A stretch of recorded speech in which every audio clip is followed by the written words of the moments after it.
Okay, so what we have here is the. You asked what we're doing this morning. You asked what we're doing in this class. So this is an essay which is printed at the back of Derech Hashem, and you've read Derech Hashem, I imagine. The essay is also written by the Ramchal, and it is a summary of the fundamental ideas of the book itself. So we've gone through, many of the ideas.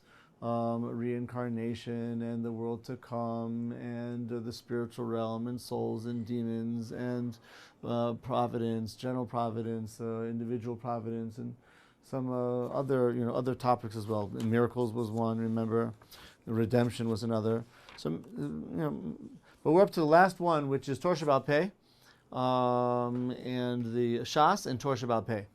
So he's going through basically the role of Torah Sheba'al Peh in Torah learning, the place that Torah Sheba'al Peh has in learning Torah, and most recently we saw the authority of the rabbis in making different types of decrees, rabbinic decrees. And one of the points that was mentioned yesterday, which was kind of an interesting idea, is this idea that an asmachta, which was referring to, generally speaking, a rabbinic law, although the author said that the term asmachta can sometimes be used to refer to the process whereby rabbis will have a tradition that the Torah law is X, but they don't have an explicit source for that in the Torah. And the asmachta would describe the attempt to find the Torah wording which would be the source for that Torah law that they have as a tradition. That's one use of the word asmachta. The more common use of the word asmachta is where the rabbis came up with their own rabbinic decree, but they linked it in some way to the verses in the Torah. And the reason why they would link it to verses in the Torah is a bit odd if it's just a matter of, some tenuous hint to the fact that what they made up is somehow connected in the Torah. But the author offers a second explanation, which is that when God composed the wording of the Torah, he had in mind the fact that the sages would come up with new laws. And therefore he worded the Torah in a way which would provide a basis for that rabbinic law.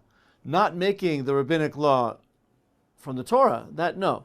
But that somehow God, like I said, foresaw the fact and therefore created the possibility that the rabbis would be able to read their laws into the wording of the Torah. This does kind of give a divinely ordained character to the rabbinic laws. Even without that, they are divinely ordained to a certain extent, like it says, don't depart from whatever they tell you, right or left. And that the Torah gives the sages the authority to make up new laws and new legislations. We started talking about the fact that the rabbis generally made new legislation to add on to and protect the laws of the Torah. Sometimes the rabbis could actually use their authority to suspend the Torah law. An example that we gave was blowing the shofar on Rosh Hashanah.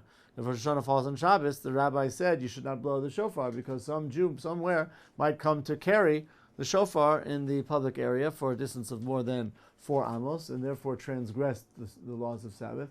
So the sages used their authority to suspend the entire Torah law of shofar.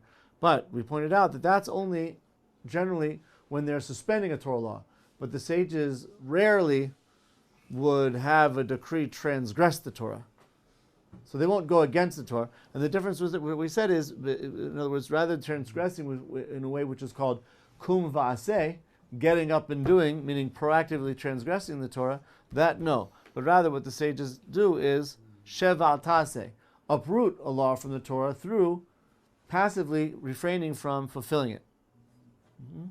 So this would be a major difference. They can tell you, refrain from doing an aseh, but they won't come and tell you to transgress the Torah. Has v'shalom. And even when they were suspending the Torah law, it was for the purpose of preserving the Torah law in some other way. And this would be a perfect example. They suspended the law of shofar in order to protect the laws of Shabbos. Do we get the mitzvah? What's that? Do we still get the mitzvah for? No, there's no blowing of the shofar. I mean, it's a good question. Is it like really the Jewish people would have done it? The sages told us not to for the reason. So you're asking, does God consider it as if we've done it? No, I don't. I don't think so. We're actually doing the mitzvah of shofar. In that example, why could they not have made like the gezerah or the stringency that you have to keep a shofar in the synagogue rather than Yeah, right. the other way around, so you could do both? Because that is the halacha. You would have to keep the shofar. In other words, You would have had to. The fact that they said no shofar at all, if it's on Shabbos. Right. He said, I think if I understand him correctly, he's asking why wouldn't they just make a decree that you have to have the shofar in shul on Shabbos rather than saying don't blow the shofar because of the concern that people might carry. So my answer is that is in fact the case. Even without the decree, the halacha is that they must have the shofar in the shul, right? Right. Despite that fact, I see. yeah. Why? Because by virtue of the fact that Rosh Hashanah is on Shabbos, it would mean that you can't carry, which would mean it would have to be in shul from beforehand. And we're concerned about the fact that even though that's the case, people might not do that. People might forget, and then they come to carry. By Yom Kippur, it fell on Shabbat, so how does that work with the shofar? There's no blowing of the shofar on Yom Kippur. So in the Only in the Ila, which is after Shabbos anyway. So you how can does blow. the shofar get there? Does someone go home or like? Oh, I see what you're saying. Maybe there should be a concern, that they shouldn't blow on Motzi Yom Kippur because somebody might come to get it on Yom Kippur in order to blow after Yom Kippur. That's a good question. I never thought about that. But it would seem to me the answer would be that since it's anyway after Shabbos, we're not concerned that that a person would go take it like on Shabbos of Yom Kippur in order to blow it. There's no mitzvah on that day, so people will only go get it when they need it. By the time they need it, it's nightfall. So there's no problem. And the same thing, of course, applies not only for shofar on Rosh Hashanah, but also applies for the Arba Minim on Yom Tov Rishon Shel Sukkos. The first day of the Sukkos holiday, it is a Torah mitzvah to take the 4 species, right? The lulav, the esrog, the hadassim, the arava. If Yom Rishon, Shabbos, Yom Tov Rishon Shel Sukkos is on Shabbos, no Arba Minim. For the same concern that people may come to carry it through the Shus Rabim to take it to shul to fulfill the mitzvah. Therefore, they suspend it. So that means that's tantamount to uprooting the Torah mitzvah because v'lekachtem lechem b'yom harishon. Take for yourselves these 4 species on the first day. The first day is the Torah mitzvah. The other days is not. I mean, it's not deraisa. It's only D'Rabbanan. So the sages are actually nullifying the Torah mitzvah for the entire Jewish people, because the concern that some Jew might come to carry in a forbidden way. that only applies if it falls on Shabbos on the first day, because they assume that you'll already have it near the sukkah from the first day if Shabbos falls on the second day, for example. I'm missing you. I missed the point. So it specifies the Are you talking about a scenario where you have like 2 days of Yom Tov back to back, yes, like in Chutz La'aretz? Is that what you're referring to? You're right. What? I So was thinking so only one of those days would be Shabbos, right, and the other But day if you it would was- take. if it were the second day, so it would already be there. It would Not, already be near the sukkah. no, not necessarily. I mean, what? Okay, so the rabbinical law is just any day you just don't wave the lulav and etrog on Shabbos. Yes. Okay. You don't wave lulav. That's true. You don't wave the lulav any day on Shabbos. My point was just saying that if I was only stressing Yom Tov Rishon on Shabbos because that's the deraisa. Right. The other days is D'Rabbanan. Even when it's deraisa on the first day of Yom Tov, if it's Shabbos, it's uprooted. All the more so on the other days where it's only D'Rabbanan. Okay. Yeah. Is that clear? Yeah. Something like aren't the malachas on Shabbos? They're D'Rabbanan. They come through drush. That doesn't make them D'Rabbanan. Right. They're deraisa. No, This was Shabbos is D'Oraisa. Shabbos deraisa, and the 39 categories of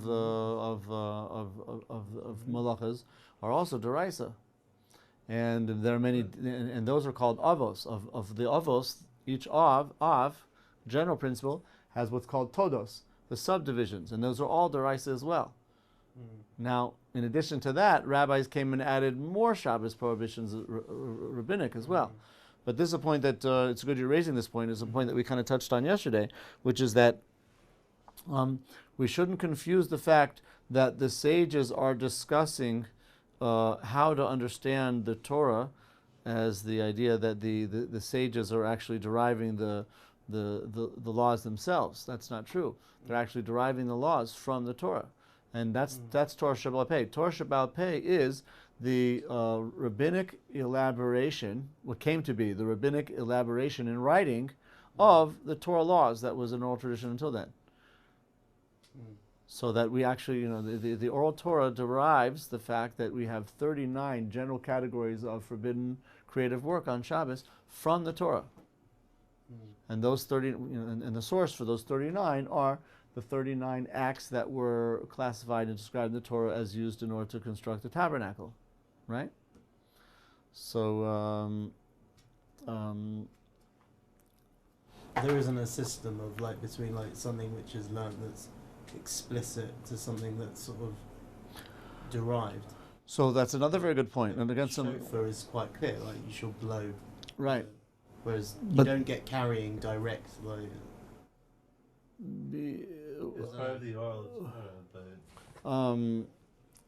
that's another point. Another important point that was discussed here earlier, which is that there are the 13 principles by which we derive meaning from the Torah, and that means that even though things are not explicit, they're still learned out implicitly through these techniques in learning. And even though they're only learned out implicitly, but since they're learned out through these recorded principles or tools of teaching, once they're learned from the Torah, it's deraisa. So let's say one of the tools might be a kal v'chomer, or it might be a hekesh, or it might be gzera shavar, whatever the case may be. This is a tool which exists within the oral Torah as a way of understanding what the Torah is saying, and therefore deriving meaning from the Torah, which would give it the authority of Torah law. And the rabbis were very explicit in the distinction between their explanation of a Torah law and their originating their own rabbinic law. Yeah, it's not like they had an agenda to say certain things from the Torah when they weren't, because you see that they're very particular themselves to clarify what exactly was their own rabbinic law as opposed to a Torah law. They made that distinction very clear. Yeah. From verses we derive that it's a mitzvah to build the tabernacle and also to observe the Shabbos, from which the Gemara derives through the oral Torah that it's a mitzvah to build the tabernacle, but not at the expense of Shabbos, which means that any act that was done in preparing the tabernacle, the Mishkan, would be forbidden to do on Shabbos. That the B'niyas Mishkan is not doche Shabbos. The building of the Mishkan does not supersede Shabbat. And therefore that means that, and this is the source of the idea, that any creative act that was done in constructing the tabernacle is forbidden on Shabbat. And through the description of the things that, the very detailed description of the construction of the tabernacle in the Torah, the oral Torah derives 39 basic creative acts that were involved there. Dyeing and shearing and cutting and planting and sowing and reaping and so forth and so on. Yeah? Okay. So, now let's get back into the text. On page 190, I suppose we're somewhere around, on page 190, about a third of the way down. V'hine hen hefresh. Now, there is no difference or distinction between our obligation concerning the mitzvahs, which are clarified from the Torah, uben chiyuvenu b'tekonos chazal v'gzerosem, or the degree of responsibility we have in keeping the decrees that were decreed by Chazal, by the sages. Meaning, of course, there is a distinction between a law being deraisa or drabanan, from the Torah or rabbinic. But in terms of our obligation to keep it, you've got to keep it. Right? You can't say, well, that's only rabbanan, I'm not going to keep it. No. You've got to keep the rabbinic law as equally as you have to keep the Torah law. In fact, there's discussion that every rabbinic law has in it an element of Torah law as well. Once the Torah says, Lo sasuru mikol asher yagiducha yaminu shmal. Don't depart from what they tell you. Yeah, which means that every rabbinic law actually has a Torah component to it. And that's the will of God, that we should keep the laws of the Torah as we keep these rabbinic laws. V'kach mamreis piv ha'over ala mevoros kover ha'ele. And therefore, somebody who transgresses the rabbinic laws, that's tantamount to rebelling against the word of God himself. Vein evdel b'neim, and there's no difference between the rabbinic and the Torah law. B'ma shehem zichronim levracha hivdilum, and the distinction between them, which is recognized by the sages themselves. Dainu she'asfekos b'dinei Torah yudunu l'chumra, except for examples as the following: if you have a doubt regarding how to apply the Torah law, then we are stringent. But if there's a doubt regarding rabbinic law, then we are lenient. Let's say you have had an apple, you've eaten an apple, and you've eaten the apple in a way where you're required to make a blessing after the apple, correct? Which is brain nefashos. And all of a sudden, you don't remember. Did I make that bracha? Did you hear me? Did anybody notice if I made the bracha brain nefashos? You don't remember what you did. If you don't remember them, it's not a good sign. That's not a good thing. It's not a good sign, but he doesn't remember. Now what does he do? He says it again, no? He doesn't say No, he it because doesn't this say is it. rabbinical. Yeah? Oh, it's rabbinical? He doesn't say it again. Why? Because we have a general principle. Safik, brachos, lahakel. When you have a safik, a doubt regarding brachos, you should be makil, lenient, and not say the blessing over again. What do you mean?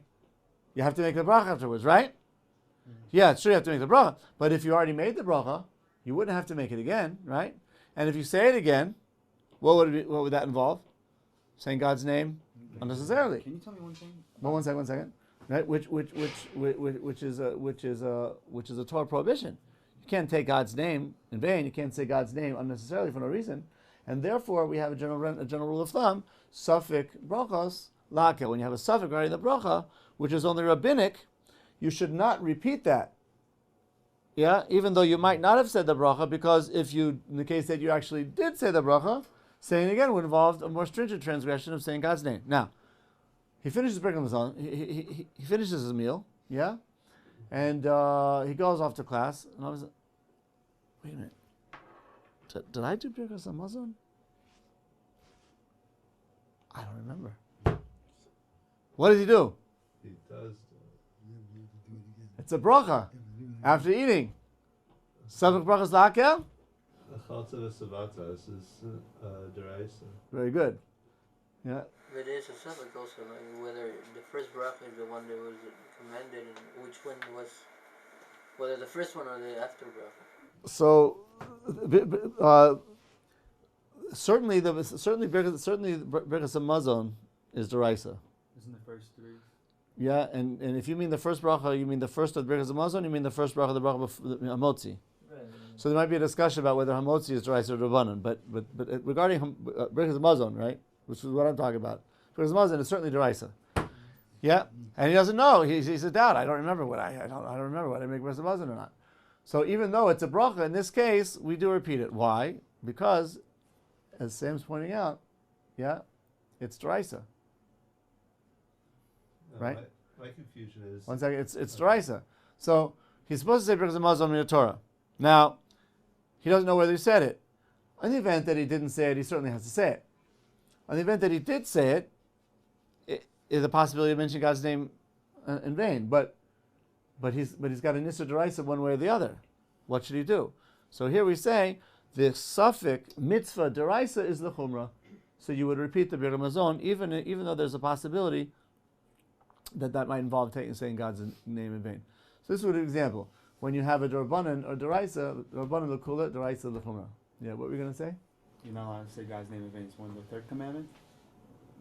the third, or You mean thou shalt not say my the name? commandment? You mean like yeah?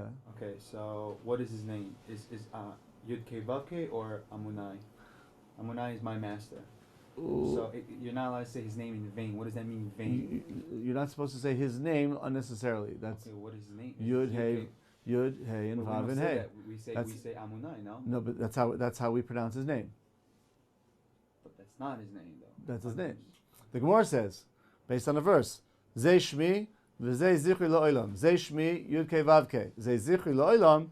This is how I should be mentioned. Al Tikra Lo'olam, Ela Le'elem. Hidden, meaning, this is my name, Yud Ke Vav Ke. But don't pronounce it. Rather, pronounce it Aleph Dad Nun Yud. And that's also one of God's names. You're not allowed to pronounce any God's name in vain, any of God's name in vain, whether it be Shakai, or Elohim, or Yud Ke Vav Ke. But in this case, in any case, the name that's used for blessings is Yud Ke Vav Ke. And even though you pronounce it Aleph Dad Nun Yud, that's how we're supposed to pronounce it. Is there a reason why we don't say Yud Ke Vav Ke? Because God told us, Zeh Shmi Le'elem. It should be hidden. The Torah says, my name Yud Ke, my name Yud Ke Vav Ke should be hidden and not pronounced phonetically as it's written, only by the Kohen Gadol on Yom Kippur, which is done 10 times. We discussed that, right? Only when we had the Beit HaMikdash. Yeah, the Beis HaMikdash. What about in English when we have a word that describes a deity that we often use? Like the name God. Yes. So the name God has some holiness, but not the same as Yud Ke Vav Ke. But for example, it says on our money, "In God we trust." That money should not be taken and exposed in a bathroom, because it has the name of God. It has the name of God, even in a foreign language, but it has the name of God. You could have that money in your pocket, yeah. But I remember once that as a child, I visited once the house of somebody, and they had like these. I don't know if nowadays they probably don't have it anymore. And if anybody saw one of these things, they would think it was really kinky. But maybe kinky is not the right word. But they had like toilet seats, and the toilet seats were made out of like illuminated. They were covered with I don't know if the right word, but like lacquered covering, and they had seashells, decorative objects within this lacquered covered toilet seat. So I was at a house once where they had money. They had quarters and dimes and pennies underneath the lacquered toilet seat. So it was like exposed in the bathroom. Problem, you're like sitting on the name of, sitting on what's written, G-O-D. What is the numeral value of Yud Ke It Vav Ke? shouldn't be there. What's that? What's the numeral value? Gematria of Yud- 26. What's the gematria of God? In English? Yeah. You ever look at that? Is there such a thing? It's 26. If you count. If you give a G is numerical 7. equivalent to O English is- numbers? O is 15. Is that right? And D is 4. 26. Is that right? Yeah. Very interesting. Yeah. I never heard of gematria in English, but I guess it works. Yeah, yeah, very interesting. But in any case, this would be an example of Torah laws which are to be taken stringently, and rabbinic laws which are to be taken more lightly. Yeah.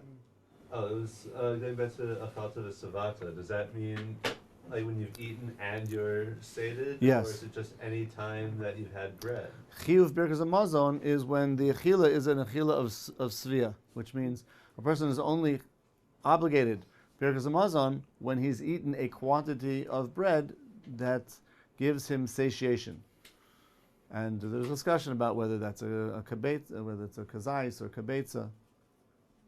But machmir even on a kazais. So the rabbis have had discussion about what say to me. Yes. Okay.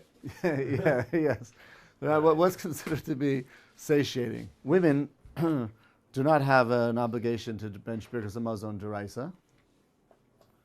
Why? Because it says v'achalta v'savatu v'achta es Hashem Elokecha al ha'oretz asher nasana. Right. So who makes the Birkas Hamazon? One who was given the land. But since women were not given the land as an inheritance, they are not obligated to do Birkas Hamazon deraisa, only derabanan. And it's for this reason that a woman should not be motze a man yidei chovaso, because she is only chayev derabanan and he's chayev deraisa. What was that sentence?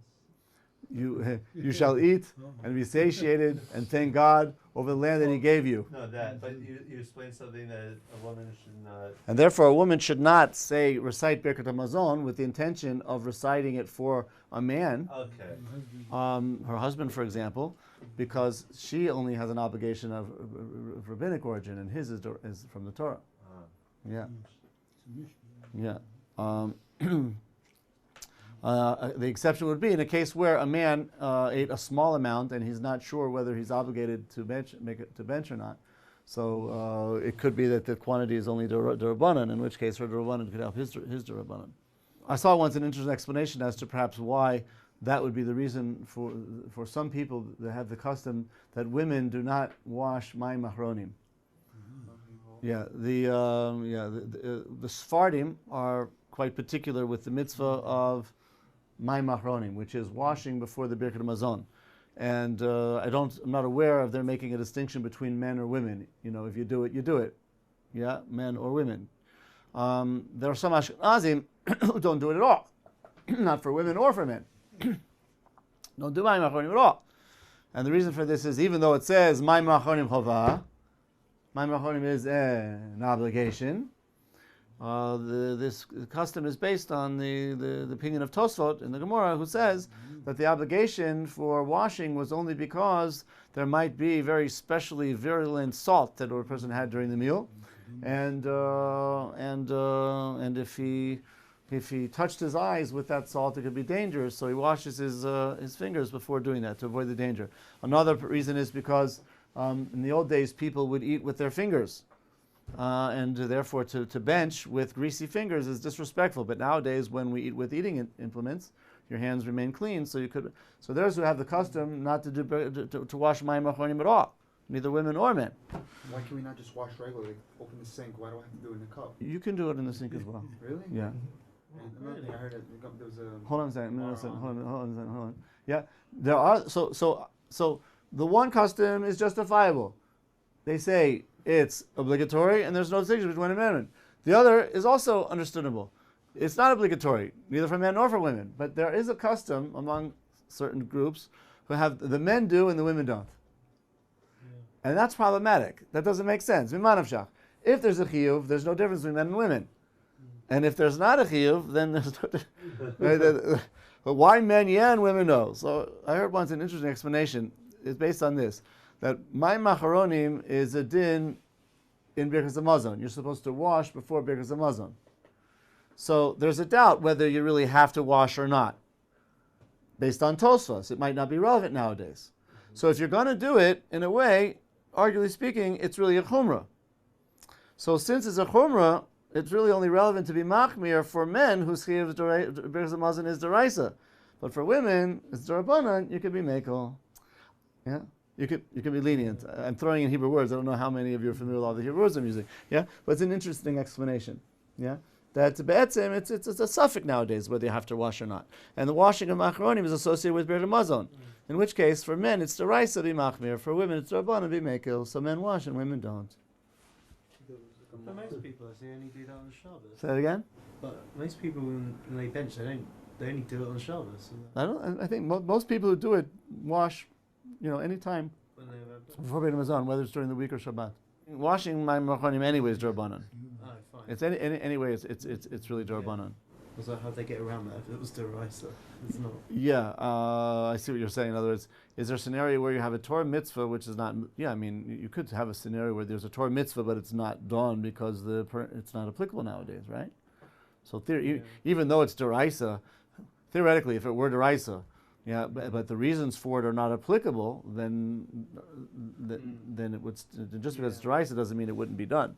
But in any case, you're right. It is a rabbinic mitzvah of this mayim achronim. Is there a reason why we do 3 and 3 for bread, and then just a spiritual wash when you wake up in the morning? It's 1, 2, 1. Why is there a difference? Like Yeah, I mean.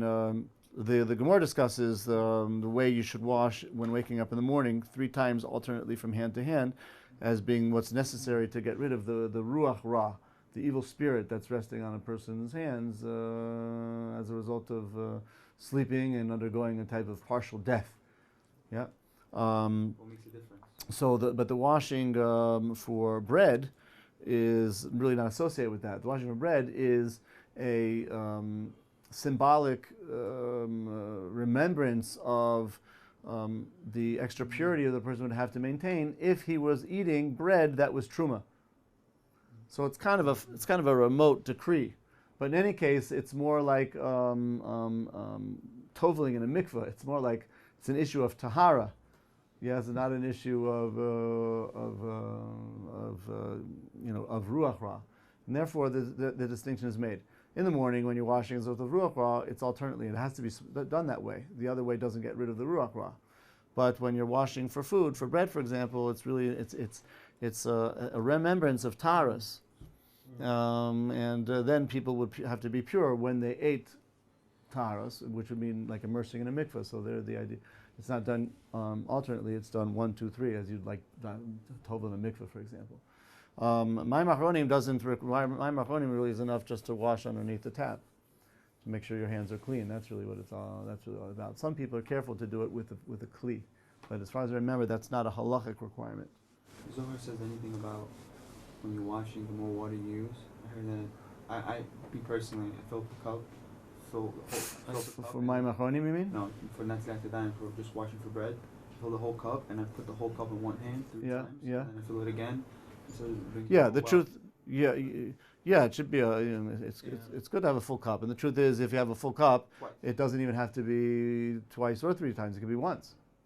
Oh, what twice? 2 full cups? I fill it up. 1 full cup for each hand. Yeah, one full cup for each hand. Okay, that's more than necessary. I really don't understand the kli. Yeah, you live Like in the desert, man. Come on. if the reason of doing it, like my friend, One second. As long as you're paying for the water, that's fine. But if it's somebody else, I'm not gonna go to, you know. I don't get no. like, Sometimes you find people they turn on the tap and they're just like they let it run and they go, and then they get it run and then it's running. That's a waste of it's a waste of water, you know. like, if the reason is that's to do with hygiene, so we have clean hands. Why the What kli? Why not what just case use, you're talking about now? like my machronim? Yeah. Why not just use So- soap and water under the tap? So What's the so in terms of the halacha, right, which is based on cleanliness, it would be enough just to run it under the tap or even dip it in a little bit of water and clean your hands. That's enough. That's all. So there's You're no asking why, in differentiate- addition, you would need in my machronim a kli? Yeah. So it might be based. I don't remember clearly enough. I think I seem to recall that there is something mentioned about ideally using a kli for my machronim, but it not being required halachically. What would the reason be? You know, I'm not sure. Maybe there's some. I'll pay the Kabbalah. Maybe according to Kabbalah, there's some spiritual component to it as well, which would require the kli. I don't remember. Okay. But there are people. Also But even if it's done with a kli, it doesn't have to be a full. That's the point. It's just enough that it'd be from a kli. Okay, so like in the morning with the ruach ra, That has to be a kli. that has to be a kli. This is And it has to be- and it's durabbanan. Yes. So before they came up with this rule, how did people What did people remove do? the ruach ra? Like, were they always doing it? I don't understand. Like, will people just wake up every morning with ruach ra still on their hands? Is it? Some people don't do it. Yeah, I never thought about that. You know, that's a good. What did people? It is rabbinic. Washing in the morning is rabbinic. It's not like What did they a do Torah for- requirement. About 1,500 years. Yeah. They wake up in the morning. They just- even, that's today, very normal. even today, some people don't. Maybe they But washed. The only way to remove it Maybe is with the shake their kli. hand. Yeah. I mean, So Maybe they washed, but there was no obligation. Maybe it was a practice that people had, but they didn't. Maybe they did ablutions. Maybe they toveled in a mikveh. You know, I don't know. Maybe they're more pure. That's what he was just saying, something like that. But ruach ra is ruach ra. I mean, come on. The higher the soul, I mean, you could argue. They lost out on kedusha, sitting under the spiritual. What did Avram, Yitzchak, and Yaakov do about Negelwasser? They did it. I mean, They did it. all the 'Cause they kept all of the rabbinical- mitzvahs. So then it would have been a custom in Klal Yisrael throughout the ages, but it wasn't a requirement until the rabbis came and made it a requirement. They made it a requirement primarily out of concern that it was dangerous. It was dangerous to one's health. Other reasons are given as well, that it's like you're inaugurating, you're renewing yourself for the day's activities. Or another example is like the Kohen, the Kohanim would wash their hands before being engaged in the temple service. So we wash our hands because we're like Kohanim in the world, which is like the temple of God. But the primary reason is because of sakana. So what were they doing? Good question. Yeah. But why does it remain on the fingers as well? The ruach ra is really in the entire body. The idea, according to the Zohar, is that when the person goes to sleep, the soul loosens from the body. That results in a type of spiritual vacuum, which becomes occupied by negative spiritual forces associated with the dark side and death. When the soul returns to the body, it pushes that invasive power out, which causes it to go to the extremities of the body. And it focuses primarily on the extremities of the body and the hands, because the hands are instruments of activity, and these impure forces are looking to use our activities during the day as proliferating the power of impurity throughout the world. And that's why they cling to the hands. That's the idea. And as these instruments and activities of ours, which would be full of impurity, would be involved with the different things that we do during the day, we'd actually be causing the impurity to proliferate throughout the world.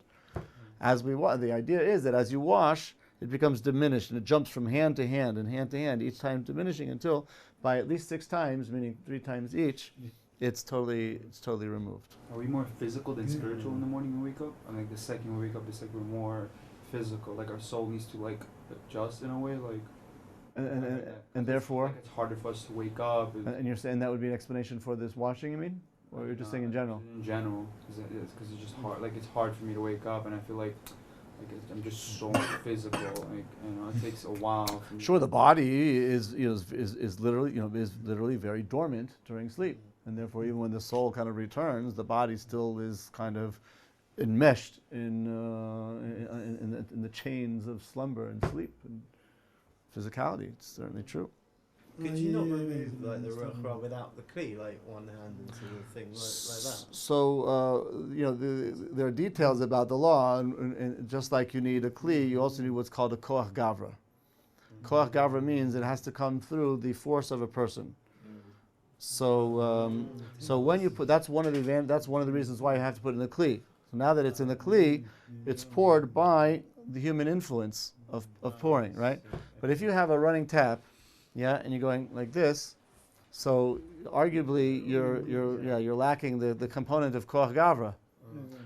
So what's suggested in that case is what he was just saying, is that you turn on and off the tap. Yes, because the tap is a kli. The tap is a vessel, and meaning the pipe. The pipe is a vessel, and when you go like this, you're arguably it's like pouring. It's tantamount to pouring. Yeah, so that's often. Yeah, what if you're at a place where there's no kli? Yeah, it happens. It happens. You're in the airport. You're in a hotel room, and sometimes the hotels have glasses. But yeah, that's it. Like that, turn on and off each time is like pouring. So more though. And then when you have, even when a person does it that way, ideally he should wash again when he has an opportunity. Because that might not be the best way of doing it, but only a de facto way if you got no other choice. Yeah. All right, we're going to have to break so you guys can get to the next class. Tomorrow we'll continue.